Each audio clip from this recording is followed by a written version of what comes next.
Hello and welcome once again to our little Civil War sideshow. Still in my underground lair, you can see by the wall.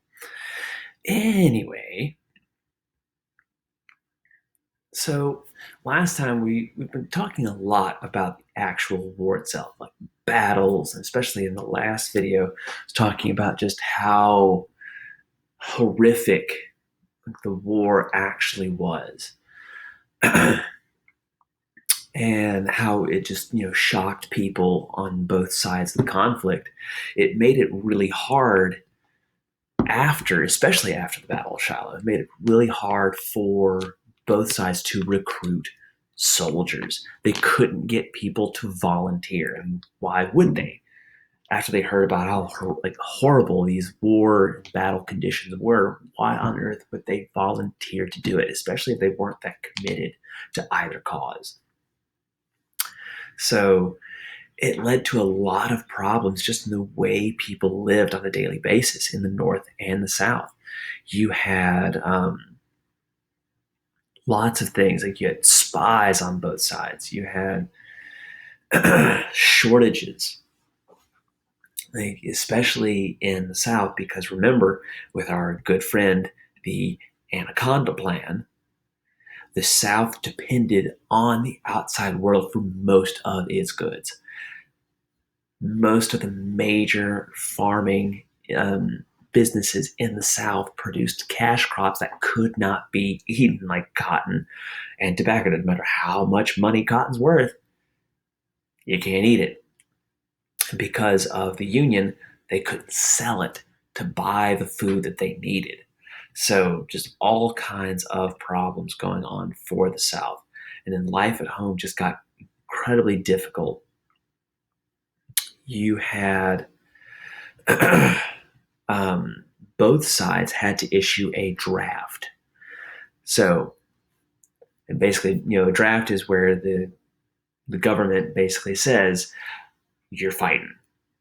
They send you a letter in the mail and say you got to report to your local recruiting office. You are signed up for the army. Now, the United States hasn't had a draft since the Vietnam War. There were tons of protests about it. And back in the Civil War, there were protests about that war. There were people who didn't want to fight it. There were people, politicians, who actually wanted to sue for peace.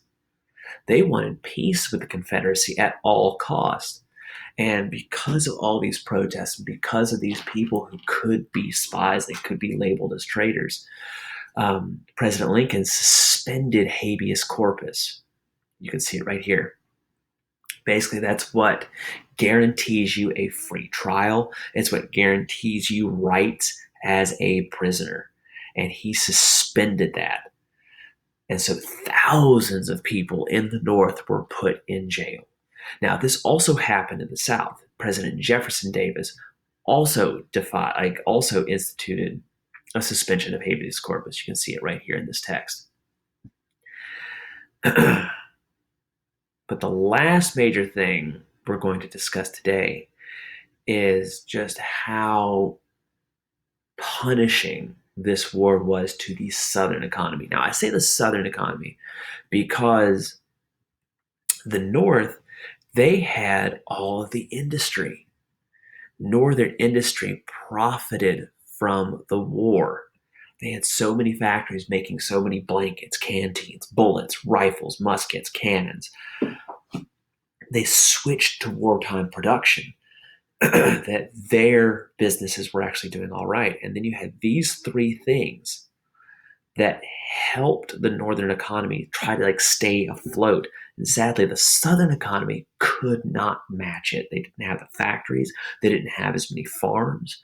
And so even basic necessities that we take for granted, such as salt, were desperately needed. And because the South couldn't weather the same amount of taxation, because they couldn't handle the amount of taxation, inflation was much worse in the South.